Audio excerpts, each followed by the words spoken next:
Alexander Sterling's fingers drummed against the leather steering wheel of his Mercedes S-Class as he navigated through Boston's morning traffic.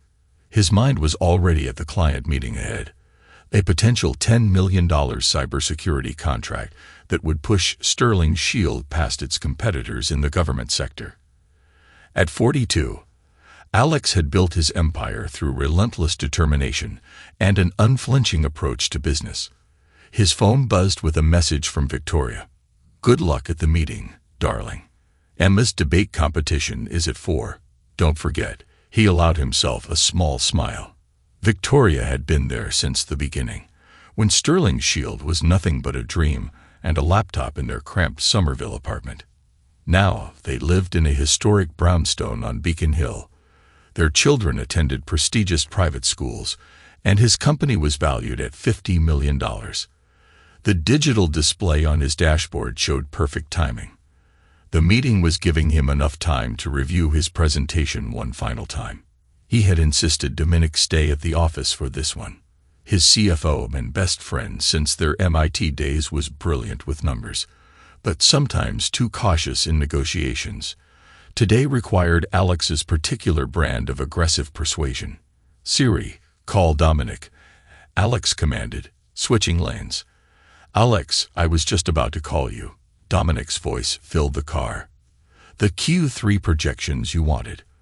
Already memorized them. Listen, while I'm in the meeting, I need you to turn green." Alex accelerated through the intersection. His mind focused on the instructions he was giving. He never saw the 18-wheeler barreling toward him.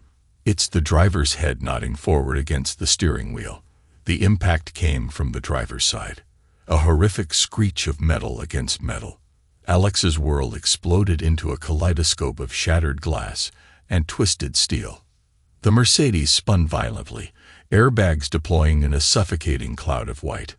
Time stretched and compressed. Alex was vaguely aware of voices, hands pulling at him. Someone saying, "Stay with us," over and over. He tried to speak, to move, but his body refused to respond. The last thing he heard before darkness claimed him was a paramedic rattling off vital signs, her voice fading like a radio losing signal. Dominic Walsh stood in the emergency room of Massachusetts General Hospital, his knuckles white as he gripped his phone. The call to Victoria had been brief, clinical. Alex was in surgery, multiple trauma, internal bleeding. She was on her way. He paced the waiting room, his tailored suit incongruous among the other worried families. Every few minutes, his phone buzzed with messages from the Sterling Shield board members. News traveled fast in Boston's tech circles. "Dom." Victoria's voice cut through his thoughts. She hurried toward him, her Burberry coat unbuttoned and her normally perfect hair disheveled. "Vic." He caught her arms as she nearly collapsed against him. "They're still in surgery. No updates yet. The children, I didn't tell them. They're still at school. I couldn't." She pressed her face against his chest, her body shaking. Dominic held her perhaps a moment too long before stepping back. "You made the right call. Let's wait until we know more." Hours crawled by. Doctors came and went. Their updates were a mix of medical jargon and cautious optimism. Victoria alternated between sitting rigidly in the uncomfortable chairs and pacing the corridors. Dominic fielded calls from board members and clients, maintaining a facade of business as usual. Finally, Dr. Isabella Morrison emerged from the surgical wing. Her scrubs showed signs of the marathon surgery she just completed. Mrs. Sterling, Victoria, and Dominic both stood. Dr. Morrison's expression was carefully neutral as she delivered the news. Alex was alive, but in critical condition. Multiple fractures, severe internal injuries, and most concerning, significant head trauma. "The next 24 hours are crucial," Dr. Morrison explained. "We've placed him in a medically induced coma to help manage the brain swelling, but he'll recover." Victoria's voice cracked slightly. "It's too early to make any predictions. Cases like this can go either way." Dr. Morrison's eyes flickered between Victoria and Dominic, noting how close they stood. "We'll monitor him closely in the ICU. You should prepare yourselves." This could be a long journey. After Dr. Morrison left, Victoria turned to Dominic. The children. I need to tell them something. Let me handle the company today. Dominic squeezed her hand. You focus on Emma and Nathan. Victoria nodded, gathering her coat. As she turned to leave, Dominic caught her arm. Vic, he's strong. He'll pull through. She met his eyes, something unspoken passing between them. Yes, he always does. Neither of them noticed Rebecca Torres watching from down the hall, her private investigator's instincts triggered by their body language. She'd come as soon as she heard about Alex's accident, but something about Victoria and Dominic's interaction made her pause. After 15 years of friendship with all of them, she developed a sixth sense for deception. As Victoria disappeared into the elevator, Rebecca watched Dominic pull out his phone and make a call, speaking too quietly to hear.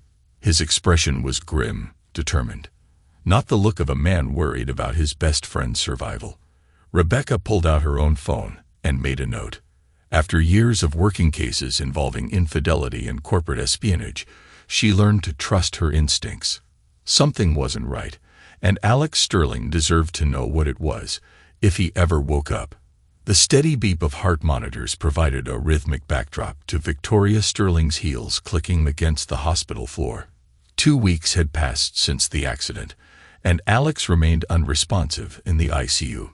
She paused outside his room, checking her reflection in the window, perfect makeup concealing the signs of sleepless nights.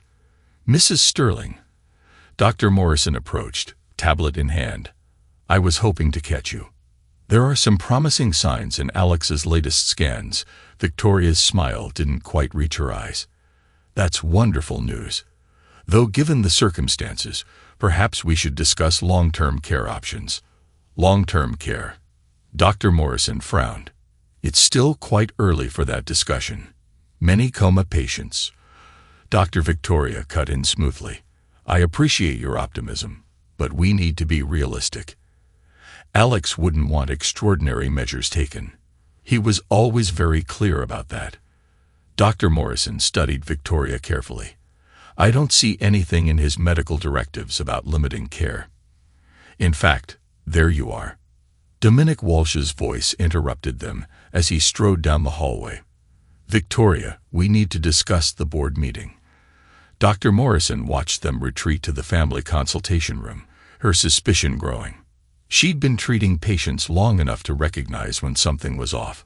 Opening her tablet, she began documenting the conversation, a practice she'd started the day Alex was admitted. Inside the consultation room, Victoria locked the door while Dominic closed the blinds. Their professional demeanor melted away as soon as they were alone. The keyloggers, Victoria asked, her voice barely above a whisper. Dominic pulled out his phone, showing her a screen full of passwords and access codes. Everything. Personal accounts, company systems, even his private servers. Alex always was paranoid about security, but he never suspected his own CFO. And the board. 3 members already support the emergency sale. 2 more are wavering. Once I show them the evidence of company instability, they'll fall in line. Dominic's smile was predatory. The competitor's offer is ready, $70 million, with $10 million in guaranteed consulting contracts for the current management team. Victoria ran her fingers along his tie. You always were better with numbers than Alex. He was too focused on his precious security protocols to see the bigger picture. Speaking of protocols, Dominic pulled away slightly, ever conscious of their surroundings. The offshore transfers are ready. As CFO, I can authorize them as legitimate business operations. By the time anyone realizes what's happened, we'll be gone. Victoria's eyes gleamed. What about the children? Emma and Nathan complicate things. They're old enough to ask questions. Dominic's expression hardened. Are you sure about this part of the plan? They need closure to move on. Victoria's voice was steel wrapped in silk. A funeral will give them that. You've seen how they are waiting, hoping it's cruel to let them live like this. The funeral home is arranged. Closed casket, given the severity of injuries. Dominic checked his phone again. Rebecca Torres has been asking questions. She stopped by the office yesterday, wanting to review security footage from the past few months. Victoria tensed. She suspects something. Impossible to prove anything. I've been careful, but we should accelerate our timeline. He showed her another document on his phone. The power of attorney paperwork is ready. We just need to establish a pattern of mental deterioration before the accident. Leave that to me. Victoria straightened her blazer. I've already spoken to his personal assistant about some concerning behavior she witnessed. A few more similar statements from carefully chosen employees. A knock at the door interrupted them. Dr. Morrison's voice came through. Mrs. Sterling, the physical therapist needs to see you about Alex's treatment plan. They quickly separated, resuming their masks of concerned wife and supportive friend. But Dr. Morrison caught the way they avoided eye contact as they left the room. How their bodies angled away from each other. Subtle tells that years of observing human behavior had taught her to notice. That evening, Victoria called Emma and Nathan into the living room of their Beacon Hill home. They sat on the leather sofa, still in their school uniforms, while she perched on the edge of the coffee table before them. There's something we need to discuss about your father. She began, her voice gentle but firm. The doctors, they'd done everything they can. Emma, 14 and sharp like her father, immediately stiffened. What do you mean? Dad's getting better. You said, sweetheart. Victoria reached for her daughter's hand. Sometimes people's bodies keep going even when they're already gone. The doctors say your father's brain damage was too severe. He's not coming back to us. Nathan, 12 and quieter than his sister, began to cry silently. Emma pulled her hand away from Victoria's grasp. You're lying. Emma's voice shook. I want to see him. I want to talk to his doctors. The damage to his body is extensive. Victoria continued smoothly. It wouldn't be right for you to see him like that. We need to remember him as he was. Uncle Dom will be here soon, she added. Standing up, he's going to help us with the arrangements. We need to be strong for each other now. Emma watched her mother leave the room, her young mind registering details she couldn't quite process. How Victoria's grief seemed rehearsed. The way she kept checking her phone. The subtle scent of unfamiliar cologne that clung to her clothes. In his private office across town, Dominic Walsh was putting the final touches on their plan. Multiple screens showed company financials, transfer authorizations, and encrypted communications with overseas accounts. A photo of him and Alex from their college graduation sat on his desk. Alex's arm around his shoulders, both of them grinning at the camera. Dominic picked up the frame, studying it for a moment before dropping it into his shredder. The machine's grinding seemed to echo his words to Victoria earlier that day. No loose ends. The morning of the funeral dawned clear and cool. Victoria had chosen Mount Auburn Cemetery for its prestigious reputation and, more importantly, its strict privacy policies. The closed mahogany caskets sat at the front of the private chapel, surrounded by carefully selected flowers. No lilies. Alex had been allergic, a detail Victoria remembered to maintain their charade. Emma and Nathan sat in the front row, both in new black clothes that still carried department store creases. Emma's face was a mask of barely contained rage, while Nathan seemed to have retreated into himself, his fingers constantly twisting the programming watch his father had given him for his last birthday. Your father would be proud of how brave you're being, Dominic said, sitting down beside them. He'd been a constant presence over the past week, sleeping in the guest room to help the family through this difficult time. Emma turned her head away from him. Did they ever find his phone or his laptop? Sweetheart, they were destroyed in the accident. Victoria answered quickly from Emma's other side. Why do you ask? No reason. Emma's tone was flat, but her mind was racing. Her father had taught her enough about technology to know that devices could be tracked, that data could be recovered. He'd made his fortune protecting people's digital secrets. Surely he had protected his own. The service was brief, with carefully chosen speakers who knew not to deviate from the approved narrative. Victoria delivered a widow's eulogy that brought tears to many eyes, though Rebecca Torres, watching from the back row, noticed how Victoria's handkerchief never quite touched her face. As the empty casket was lowered into the ground, Rebecca's trained eye caught other discrepancies. The funeral director seemed uncertain when handling the casket, as if compensating for unexpected weight or lack thereof. Dominic's hand lingered too long on Victoria's lower back when he thought no one was watching. And most telling, Dr. Morrison was conspicuously absent despite being Alex's primary physician. After the service, mourners gathered at the Sterling home. Victoria had arranged catering from Alex's favorite restaurant, another carefully orchestrated detail. Emma and Nathan were instructed to stay upstairs, their mother claiming they needed rest. "It's for the best," Victoria explained to concerned relatives. Children process grief differently. They need space, but Emma wasn't resting. She sat cross-legged on her bed, laptop open, trying every password combination she could think of to access her father's cloud storage. Nathan lay on the floor beside her bed, methodically taking apart and reassembling his watch. "He's not dead," Nathan said suddenly, his voice small but certain. Emma paused her typing. "What makes you say that?" "Dad always said that in his business, you trust patterns and data, not what people tell you." Nathan didn't look up from his watch. "Mom's patterns are wrong. Uncle Dom's patterns are wrong." A knock at the door interrupted them. Rebecca Torres entered, closing the door quietly behind her. She'd always been their favorite of their parents' friends, teaching them card tricks and letting them play with her investigation equipment. "Your father," Rebecca said without preamble, keeping her voice low, "was one of the most cautious men I've ever met when it came to security. He wouldn't have left himself vulnerable." Emma's eyes widened. "You don't believe he's dead either?" "I believe that questions without answers deserve investigation." Rebecca glanced at the door. "Keep watching.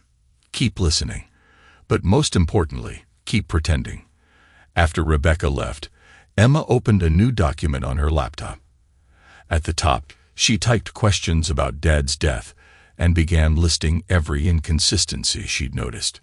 Meanwhile, downstairs, Victoria and Dominic were meeting with Alex's corporate attorney in the study. The power of attorney paperwork sat on the desk between them, awaiting final signatures. "Mrs. Sterling, are you certain about this?"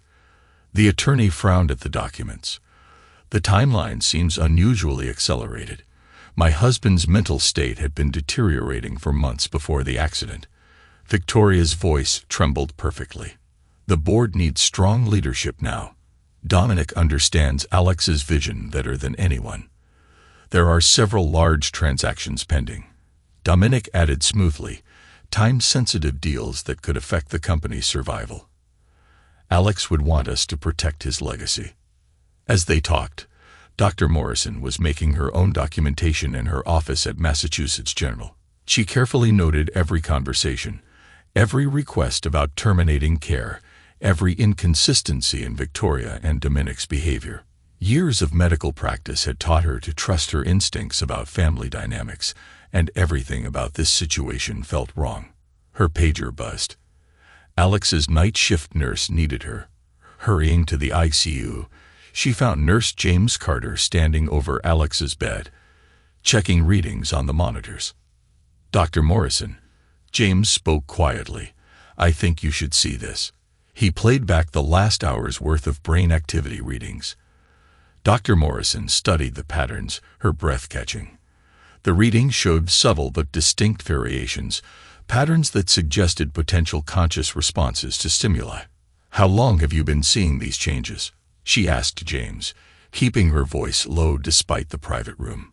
3 days, James replied. "I've been running extra tests during my shifts." "Watch this."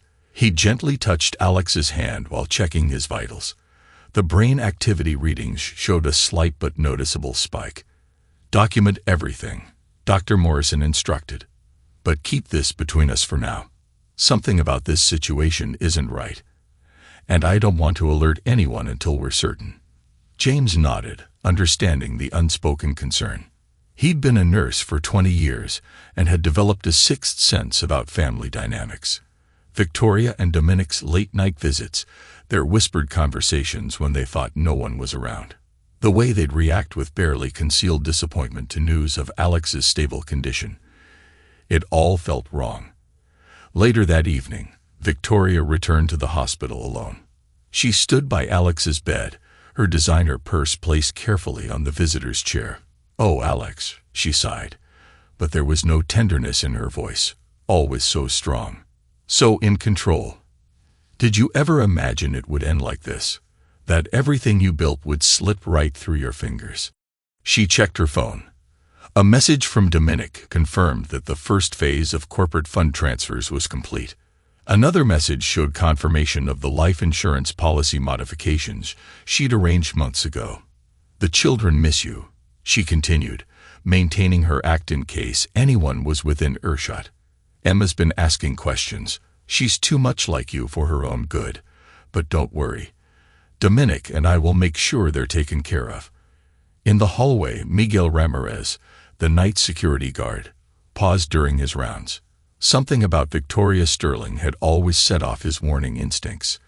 25 years in hospital security had taught him to read people, and her grief never quite reached her eyes. He watched through the window as she made a phone call, her back to the door. Her posture changed completely, shoulders relaxing, voice taking on a warmer tone that never appeared when she spoke to the hospital staff. "Everything's proceeding as planned," she spoke softly into the phone. "The board meeting is tomorrow, once the sale is approved." "Yes, I know." No loose ends. Miguel made a mental note to review the security footage from Victoria's visits. In his experience, people who talked about no loose ends were usually hiding something worth finding. Across town, Rebecca Torres sat in her darkened office, surrounded by monitors displaying surveillance footage from Sterling Shield's offices. She'd managed to access the building's security systems. Alex himself had helped design them, and she knew how he thought. The footage showed Dominic working late into the night, accessing servers that had nothing to do with his role as CFO. Multiple screens showed him moving through restricted areas of the building, using access codes that should have been above his clearance level. Rebecca's phone buzzed. A text from Emma. "Found something in Dad's old emails. Can we meet tomorrow?" She replied carefully. "Museum after school. Bring Nathan." A new email alert caught her attention. One of her contacts in corporate security had found something interesting. Victoria Sterling had recently modified Alex's life insurance policy, increasing the payout and adding specific clauses about permanent disability. The timing of the changes, just 2 months before Alex's accident, set off every alarm bell in Rebecca's investigator instincts. In their bedroom at home, Emma and Nathan sat huddled over their father's old tablet. They'd finally cracked one of his backup passwords, a combination of their birth dates and his college dorm room number. "Look at this." Emma pointed to an email thread from 6 months ago. Dad was investigating something. He found irregular access patterns in the company's development servers. Nathan, who'd inherited his father's gift for patterns, studied the technical logs. "These IP addresses, they're not from the office network. Someone was accessing things remotely." "Kids," Victoria's voice called from downstairs. "It's late. You should be in bed." They quickly hid the tablet and turned off their lights, but sleep wouldn't come easily. Both children lay awake, their minds racing with questions. Their father had taught them to trust data over emotions, to look for patterns and chaos, and every pattern they found pointed to one inescapable conclusion. The story of their father's death was built on lies. In his hospital room, Alex Sterling lay motionless, surrounded by the quiet beeping of monitors. But behind his closed eyes, his mind was anything but quiet. Years of disciplined thinking had created neural pathways that even trauma couldn't fully disrupt. On some deep level, he was aware of the conversations around him, of the betrayal unfolding in his name. Dr. Morrison made one final check before ending her shift. She updated her private notes, documenting every detail of the day's observations. Her instincts told her that Alex Sterling was still there, fighting his way back to consciousness. And when he did wake up, he would need allies who knew the truth. She turned off the office lights and locked her notes in a secure drawer. Tomorrow would bring more questions, more observations, more pieces of a puzzle she was determined to solve. Because if there was one thing Isabella Morrison had learned in her years of medicine, it was that the human will to survive could overcome almost anything, including betrayal by those you trusted most. The steady rhythm of medical monitors marked time in Alex Sterling's hospital room. Months had passed since the accident, and the world believed Alexander Sterling was little more than an empty shell, kept alive by machines, and his wife's supposed dedication. Nurse James Carter adjusted the IV drip during his night shift, his movements deliberate and precise. He'd been watching the subtle changes in Alex's condition for weeks. Microscopic twitches of fingers, slight variations in breathing patterns when certain voices entered the room. "Mr. Sterling," James spoke quietly while checking vitals. "If you can hear me, you're safe right now. It's just us." Alex's right index finger moved. Not a random twitch, but a deliberate tap. James had been a nurse for 20 years, long enough to recognize the difference between involuntary movements and conscious attempts at communication.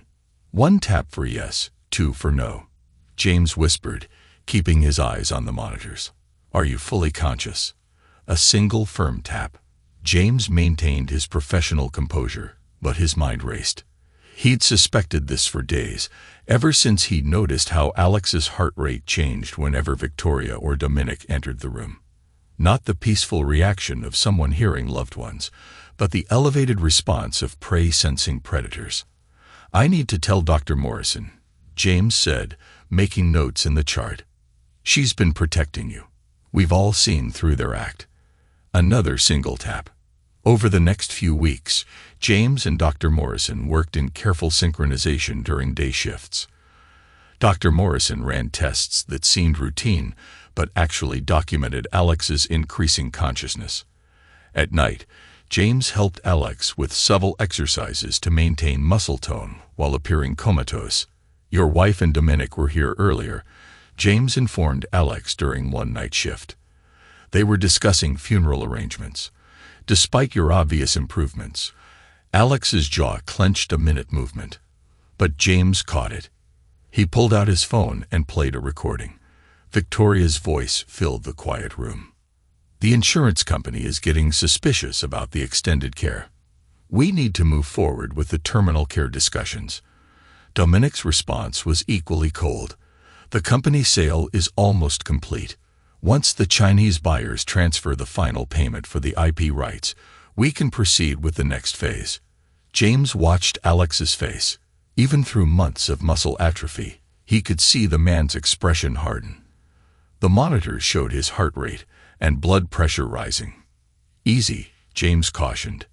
"You need to maintain the facade. I've been documenting everything." He pulled out a small USB drive. "Security footage, conversations, their visits, it's all here.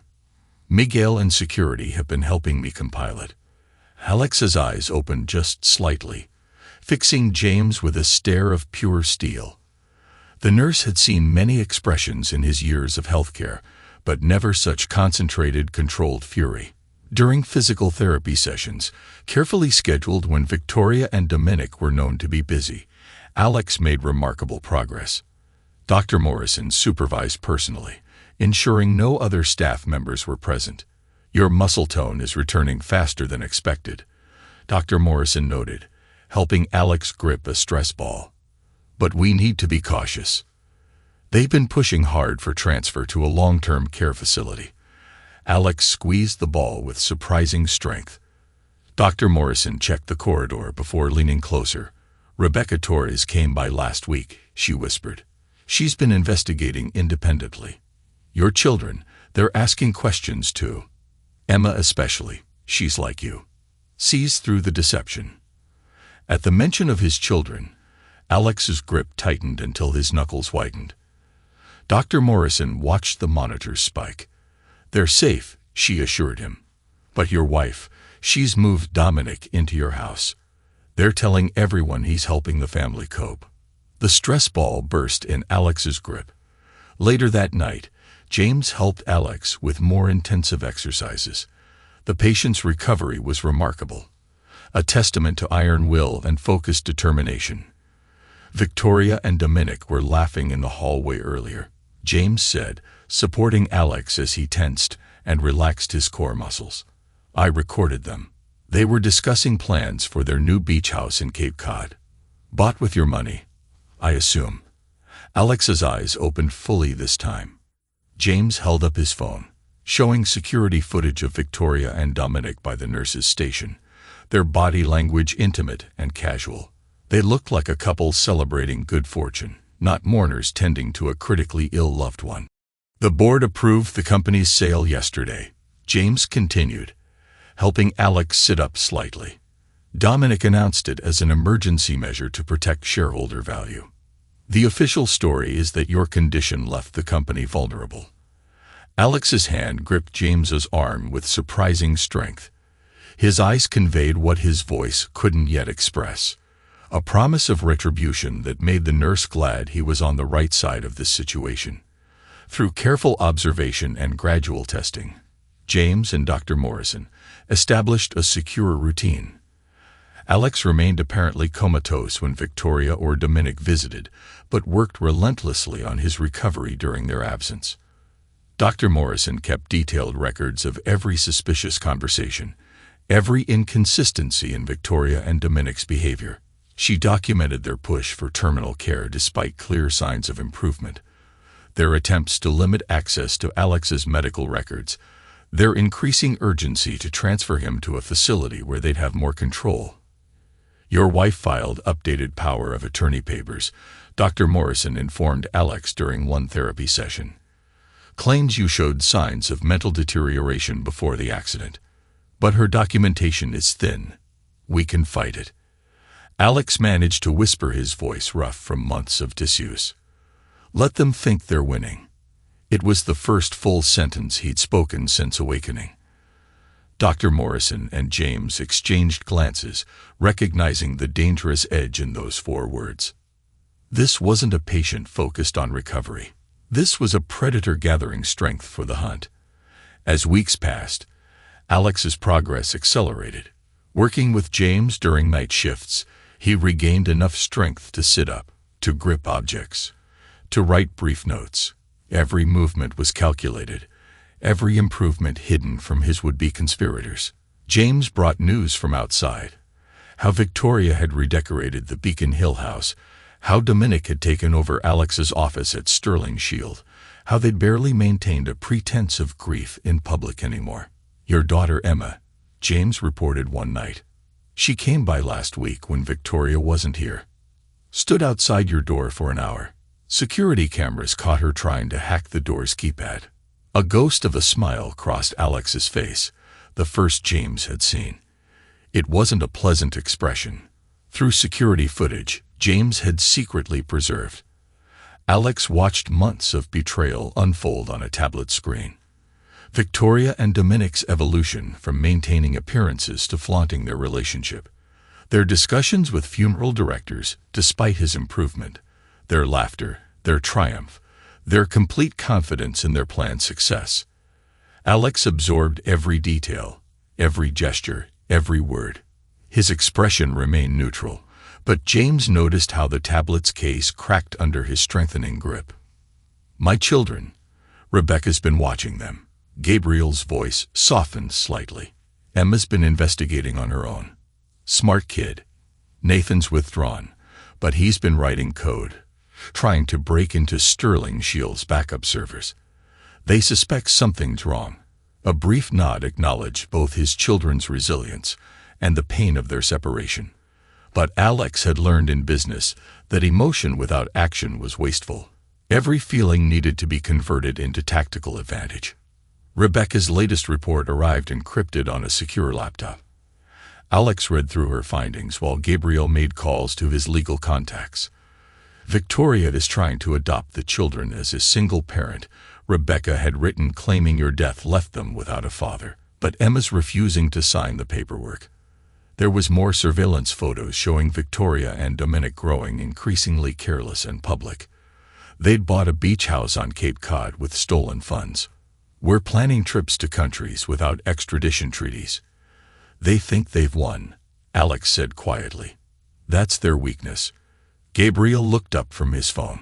Federal investigators are interested in the intellectual property theft angle. Sterling Shield's encryption protocols were classified as crucial to national security. Selling them to Chinese front companies is treason. Alex finished.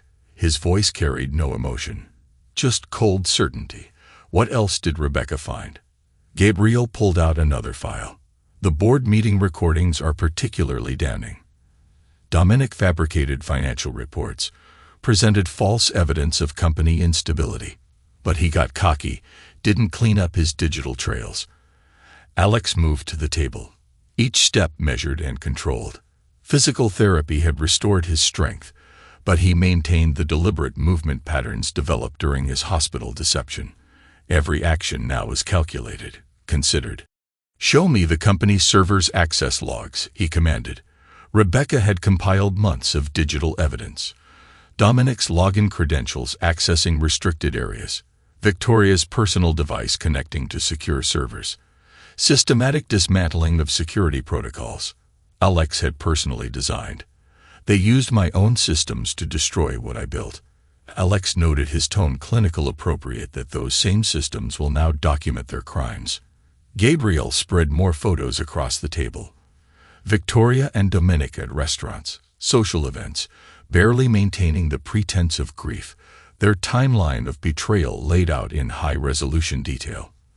The hospital staff have been incredibly helpful. Gabriel added Dr. Morrison's records, James's security footage, Miguel's observation logs. They'd given us a complete narrative of their attempts to end your life support. Alex studied each piece of evidence methodically. Months of enforced stillness had taught him to direct his rage into focused analysis. Every document, every photo, every record was a weapon waiting to be deployed. Rebecca's latest surveillance report. Gabriel handed over a sealed envelope. "You should know Victoria's been pressuring Emma about the adoption papers. Your daughter threw them in the fireplace." A brief flicker of pride crossed Alex's face. She sees the patterns. "Like I taught her, Nathan's been quieter, but Rebecca caught him trying to access the hospital security archives. The kids aren't buying the story anymore." Alex's hand stilled over the documents. "Have they been compromised?" "No. Victoria and Dominic are too focused on securing their positions. They've dismissed the children's suspicions as grief responses." Gabriel's lip curled slightly. "Their arrogance is our advantage." The evidence painted a comprehensive picture. Victoria and Dominic had planned meticulously but executed sloppily. Their confidence in Alex's incapacitation had led them to take risks, leave traces, speak too freely. The cryptocurrency transfers. Alex pointed to a transaction record. These patterns, Rebecca traced them through multiple shells. They thought using Chinese exchanges would hide their tracks. But the timestamps correlate perfectly with the company's IP sales. Alex nodded. His wife and best friend had used his own technological innovations to betray him. They'd forgotten who had designed those systems, who had built in backdoors and monitoring protocols they'd never noticed. "What about the private facility they tried to transfer me to?" Gabriel's expression hardened. "Owned by a shell company connected to Victoria's college roommate. We found evidence of previous accidents involving wealthy patients. Local police are very interested. Each piece of evidence strengthened their case. Financial fraud, corporate espionage, attempted wrongdoing, international technology theft. Victoria and Dominic had built a comprehensive framework for their own destruction. They've been thorough." Alex noted, reviewing hospital security logs, recording their own confessions every time they visited my room. "Thinking I couldn't hear, couldn't understand, couldn't fight back." The logs showed everything. Their discussions of funeral arrangements while he was improving, their plans for the children's future, their celebrations of successful theft dressed up as grief. "The life insurance investigation is particularly interesting," Gabriel added. Rebecca found connections between the truck driver's family and offshore accounts linked to Dominic. They left a clear money trail. Alex absorbed each detail, building a mental map of betrayal and evidence. His expression remained neutral, but Gabriel recognized the focused intensity of a predator studying prey patterns. The federal investigators, Alex said finally, they have enough to move forward. More than enough, the national security implications of the IP theft alone. Gabriel gathered the documents carefully, but they're willing to wait, build a stronger case, make it airtight. Alex stood, moving to the window. His reflection showed a man transformed, not weakened by betrayal, but tempered by it. Every fragment of evidence was a blade being sharpened. Every discovery, a weapon being primed. Keep building the case, he instructed. Let them think they've won completely. When we move, they need to be at their most vulnerable. Gabriel nodded, understanding the strategy. Victoria and Dominic's greatest weakness was their belief in their own victory. Each day of apparent success made them more careless, more exposed. Rebecca will maintain surveillance, Gabriel confirmed. Dr. Morrison and the hospital staff will preserve every record. Your children are safe, watched over by people they don't even know are protecting them. Alex's response was simple. Good. The cabin's isolation had served its purpose. He had regained his strength, gathered his evidence, confirmed his allies. Victoria and Dominic thought they were writing the end of Alexander Sterling's story. They didn't realize they were only setting the stage for their own destruction. Every piece of evidence was a domino placed precisely, waiting for the perfect moment to begin their fall. The sun set behind the Berkshire Mountains as Alex reviewed the files one final time. The case was built, the evidence secured. All that remained was choosing the perfect moment to strike. Gabriel watched his old friend's methodical preparation, grateful to be an ally rather than an enemy. The Alexander Sterling who had awakened in that hospital bed was gone, replaced by something far more dangerous, a man with nothing left to lose and everything to reclaim. The betrayers would learn too late that they hadn't buried Alexander Sterling. They'd simply forced him to evolve into something far more lethal than they could have imagined. Victoria Walsh. She'd taken to using Dominic's surname unofficially, sat at her mahogany desk in the Beacon Hill house, reviewing adoption paperwork. The process of legally separating her children from their father's name had proven more challenging than expected, primarily due to Emma's continued resistance. Her phone buzzed. Another email. She clicked it without thinking, then froze. The video began playing automatically, footage from Alex's hospital room. Her own voice filled the silence. The life support is just prolonging the inevitable. He wouldn't want this. The camera angle showed her hand on Dominic's thigh as they discussed ending her husband's life. More emails arrived in rapid succession. Each contained different footage, her and Dominic laughing after meeting with funeral directors, their intimate moments in hospital corridors, discussions about offshore accounts. The recipients list included her parents, Dominic's family, board members, close friends, everyone. Her phone rang. Victoria. Dominic's voice was tight. My office. Now, Sterling Shield's executive floor felt different. Employees who normally greeted her warmly now averted their eyes. She found Dominic staring at his computer screen, his face ashen. It's everywhere, he said without looking up. Every email server, every social media account. Someone even sent the hospital footage to my daughter's college address. Victoria gripped the back of his chair. How those security cameras were recording everything. Just like the keyloggers we used on Alex. His laugh was bitter. We're being played with our own tactics. His screen showed dozens of emails, each containing damning evidence, their careful plans, their secret meetings, their gradual dismantling of Alex's empire, all exposed with surgical precision.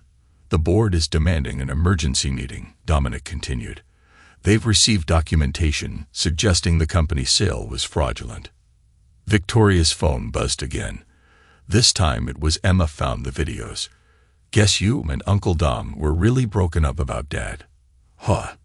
Before she could respond, another message arrived from Dr. Morrison's office. The power of attorney was being challenged. There would be a hearing in 3 days.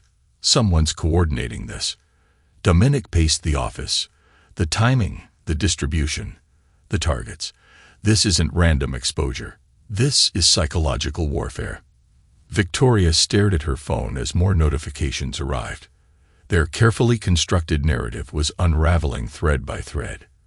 Every person they deceived was receiving tailored evidence of their betrayal. The adoption paperwork, she suddenly remembered.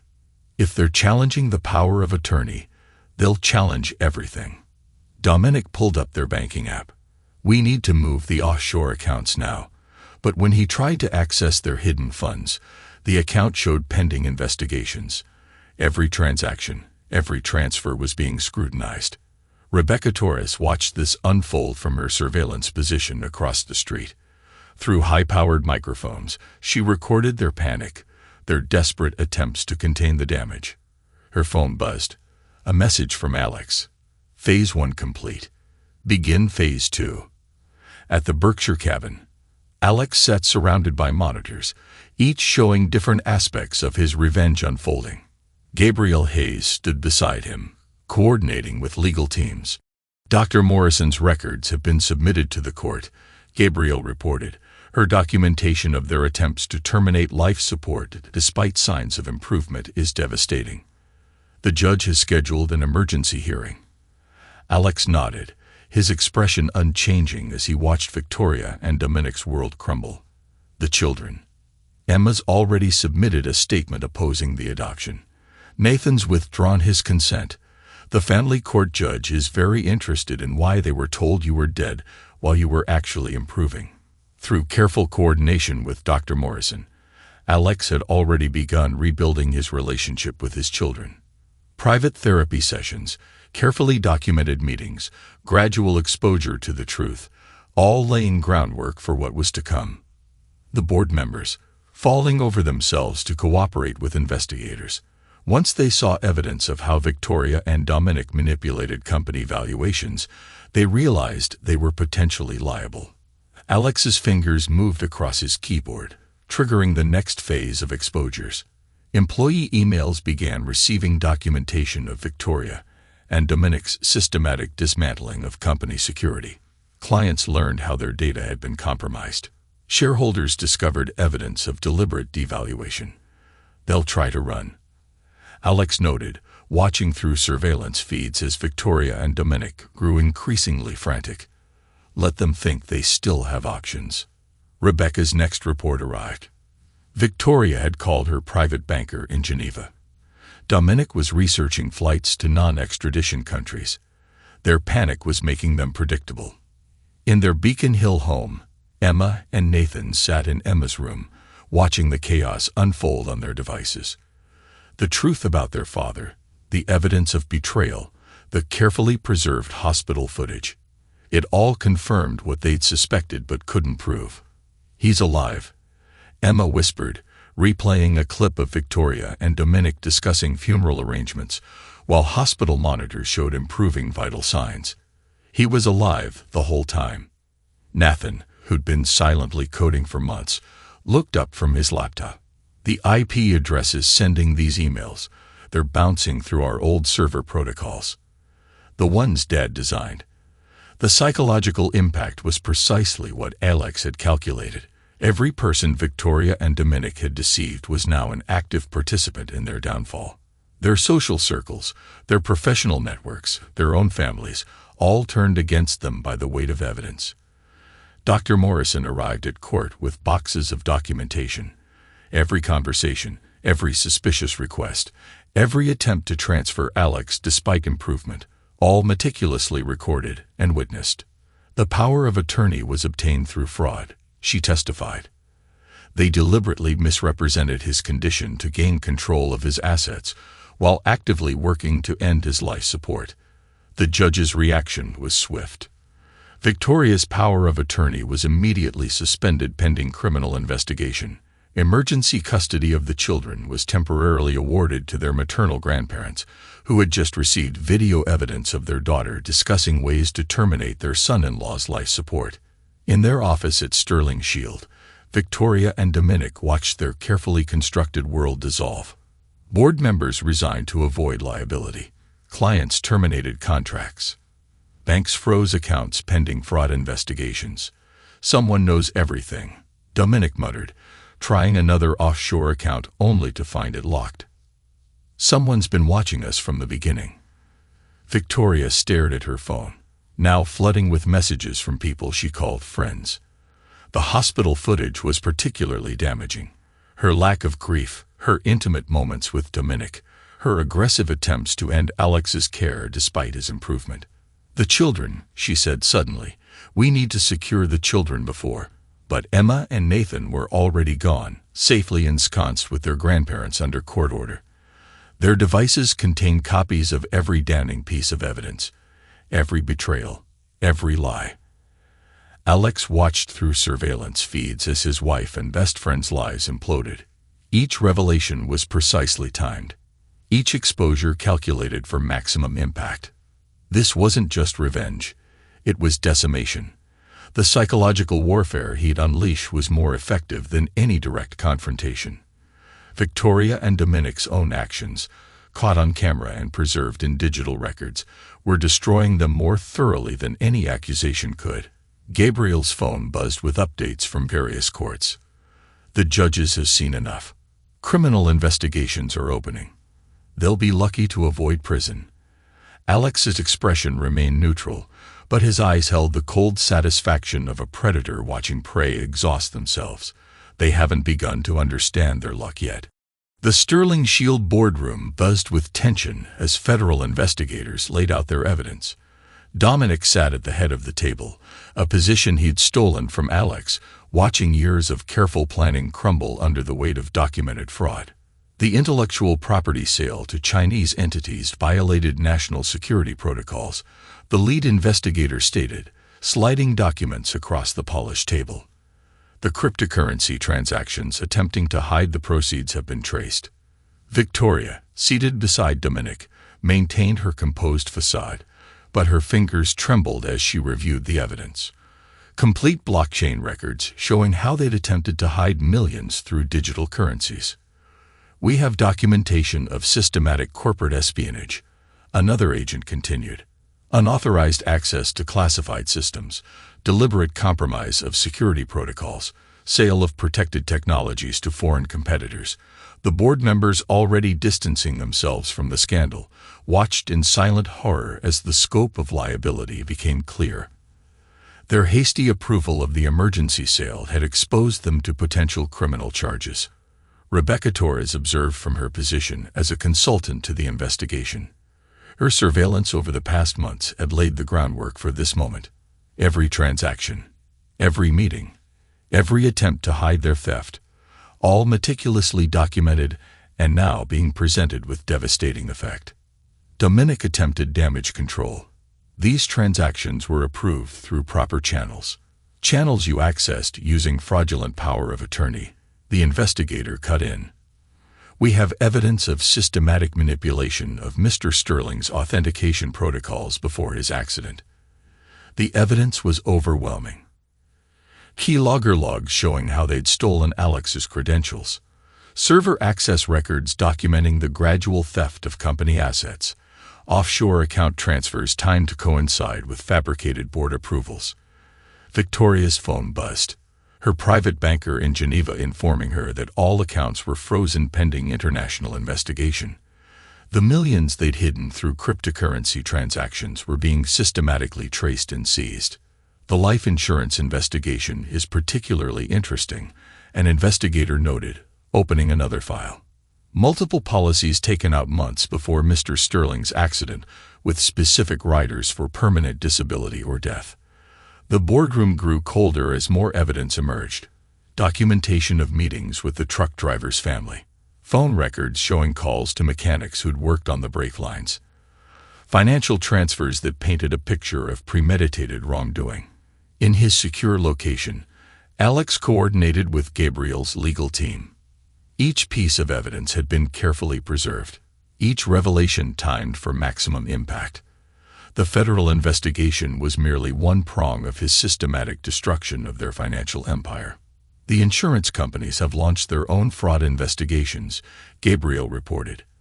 They're cooperating fully with federal authorities. Victoria and Dominic's attempts to access the policy funds only created more evidence. Alex watched through secure feeds as his wife and former friend attempted to salvage their crumbling finances. Each account they tried to access triggered new fraud alerts. Every attempt to move money generated more documentation of their crimes. Sterling Shield stock is in freefall, Gabriel continued. The board's emergency meeting to remove Dominic is scheduled for tomorrow. The company's assets are being frozen to prevent further theft.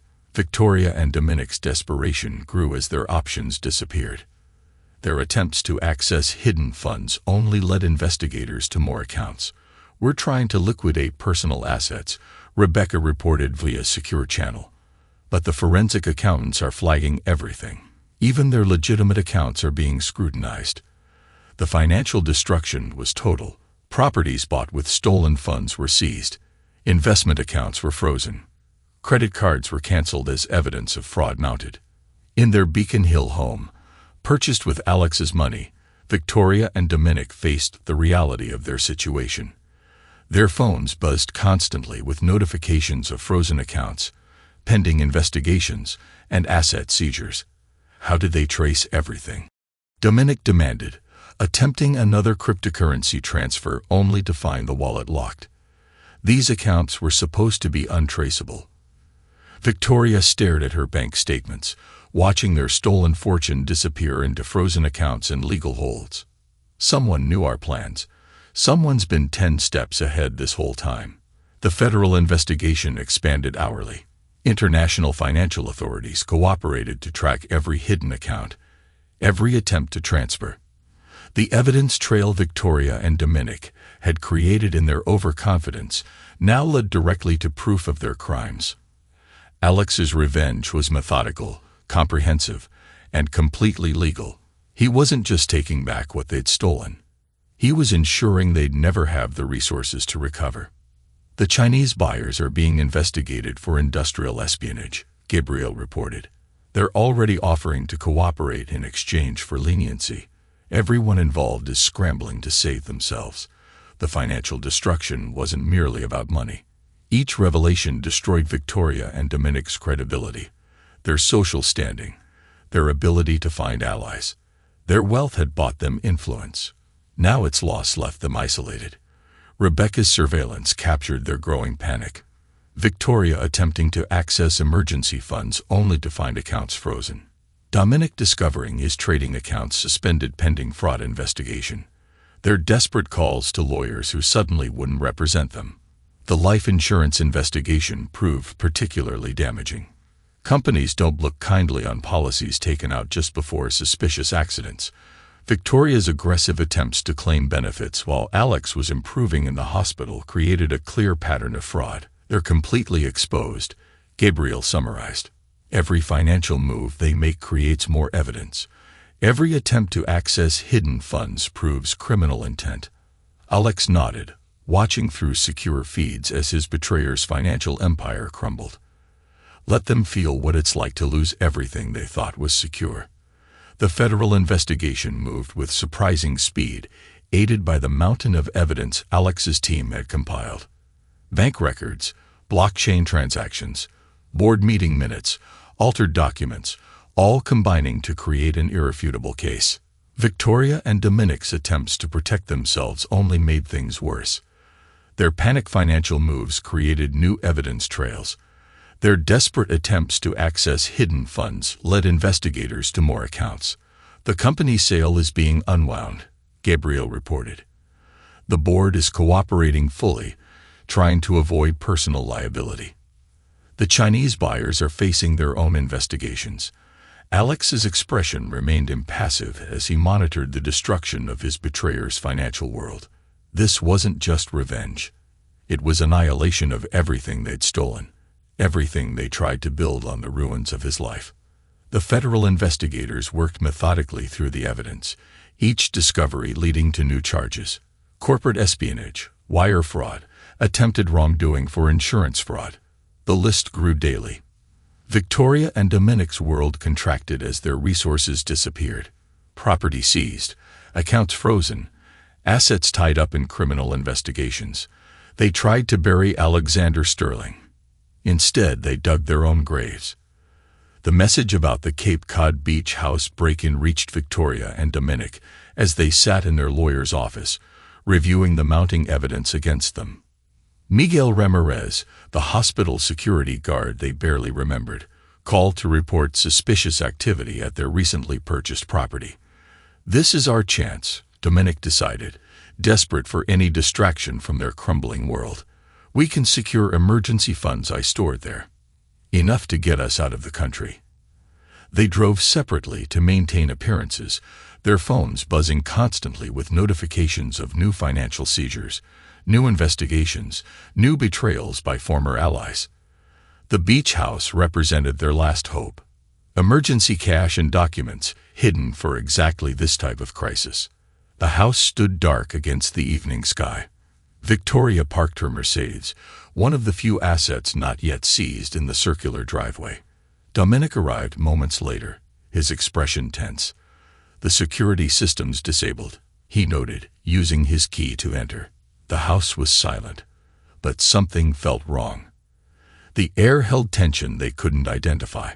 They moved through the darkened rooms toward Dominic's home office, where he'd hidden their emergency resources. Neither noticed the subtle movements of figures outside, the strategic positioning of vehicles on surrounding streets. The office door stood open.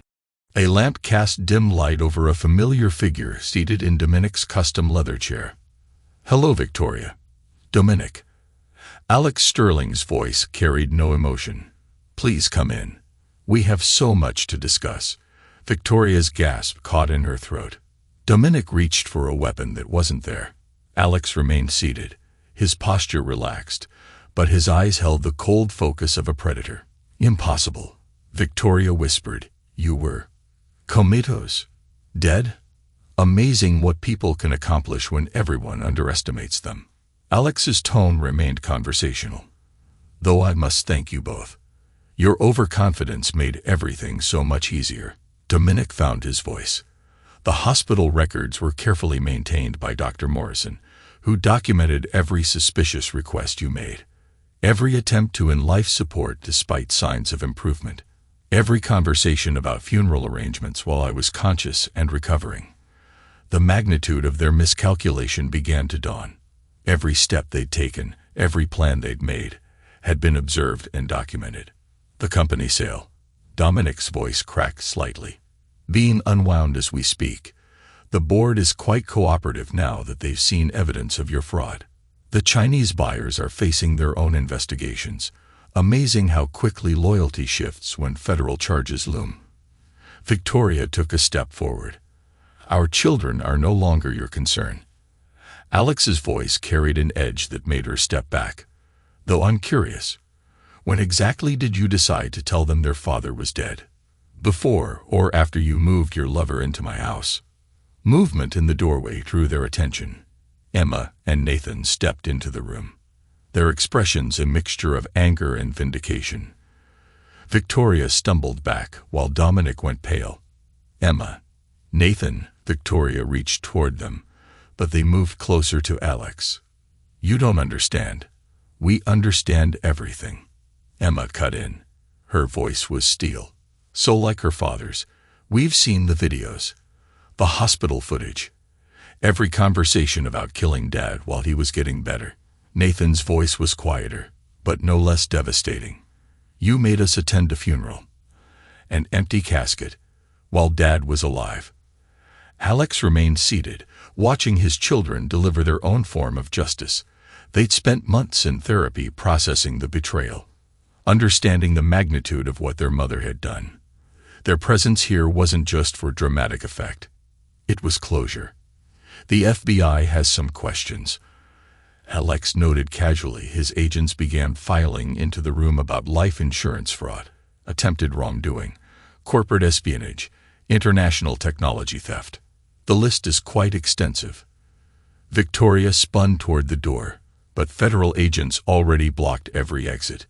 Dominic seemed to age years in moments, his empire of lies collapsing completely. "You can't prove," Dominic began. "Your own security cameras proved everything," Alex interrupted. "Every conversation in my hospital room. Every discussion of how to end my life. Every plan to steal my company. My children. My life." His voice remained steady, but his eyes promised consequences. "You recorded your own confessions, thinking I couldn't hear, couldn't understand, couldn't fight back." Rebecca Torres entered holding files. "The evidence is comprehensive. Financial records, surveillance footage, witness statements. Dr. Morrison's documentation alone would convince any jury." The truck driver's wife was particularly cooperative. Alex added, "Once federal agents explained the consequences of conspiracy to commit wrongdoing, she provided detailed records of your payments." Victoria's composure finally broke. "The children need me. The children need therapy to recover from your lies." Alex's voice cut like a blade. "Dr. Morrison has been quite helpful in documenting the psychological trauma of being forced to mourn a living father." FBI agents moved forward with handcuffs. The charges were read: conspiracy to commit wrongdoing, insurance fraud, corporate espionage, wire fraud, international technology theft, child endangerment. The list continued. As Victoria and Dominic were led away in handcuffs, Alex finally stood. His presence filled the room. No longer the comatose victim, but the architect of their destruction. "You tried to bury me," he said quietly. "You forgot that I build systems to protect against betrayal, that I planned for every contingency, that I never, ever forgive those who threaten what's mine." Emma and Nathan moved to their father's side, a family reunited through fire. The healing had taken months. Careful therapy sessions, gradual exposure to the truth, rebuilding trust shattered by betrayal. Outside, federal vehicles filled the street. Victoria and Dominic's carefully constructed world was dismantled piece by piece. Their assets seized, their freedom forfeit, their betrayal exposed to everyone they deceived.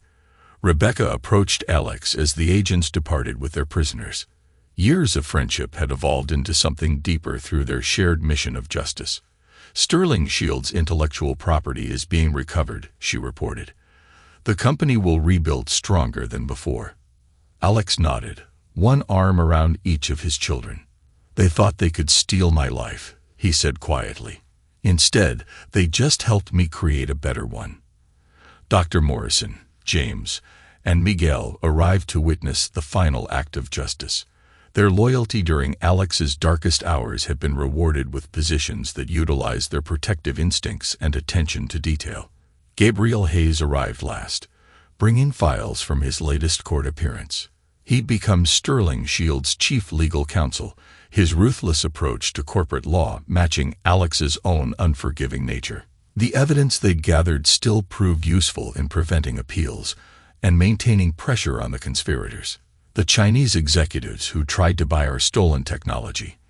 Gabriel settled into his usual chair. Their sentences were just extended. Turns out they were involved in other corporate espionage cases. The federal investigators send their regards. The dining room filled with conversation about recent successes and future plans. Emma discussed her research into quantum encryption. Nathan demonstrated his latest security application. The trauma that had once torn the family apart had instead forged stronger bonds. Rebecca's investigative skills and loyalty had helped create a new kind of family, bound by choice rather than blood. The monthly gatherings of those who had stood by Alex became celebrations of loyalty rewarded and betrayal defeated. Alex himself had evolved beyond revenge into something more powerful, a living reminder that betrayal carried consequences beyond imagination. His company protected others from the kind of theft he had faced. His family demonstrated how truth could triumph over deception. His success served as constant punishment to those who had tried to destroy him. The story of Alexander Sterling became more than revenge. It became a template for justice served through patience and precision. The betrayer's true punishment wasn't just prison, but watching helplessly as everything they tried to steal flourished without them. In their separate cells, Victoria and Dominic faced decades more of the same routine, each day bringing new evidence of their failure. Each month marked by that maddening dollar deposit, each year passing as the world forgot them while celebrating the man they tried to destroy. Their betrayal had aimed to bury Alexander Sterling. Instead, it had forged him and his loyal allies into something stronger, a family bound by choice, an empire built on truth, a legacy of justice served without mercy or forgiveness. The price of their betrayal wasn't measured just in years served or assets lost, but in the daily reminder that their elaborate scheme had achieved the opposite of its intention. They had tried to steal a life and fortune. Instead, they had sacrificed their own, becoming nothing more than a cautionary tale in the legend of Alexander Sterling's triumph.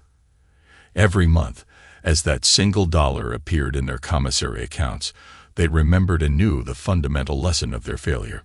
Some betrayals carry consequences eternal as prison walls, cold as calculated revenge, and absolute as justice served through patience and precision.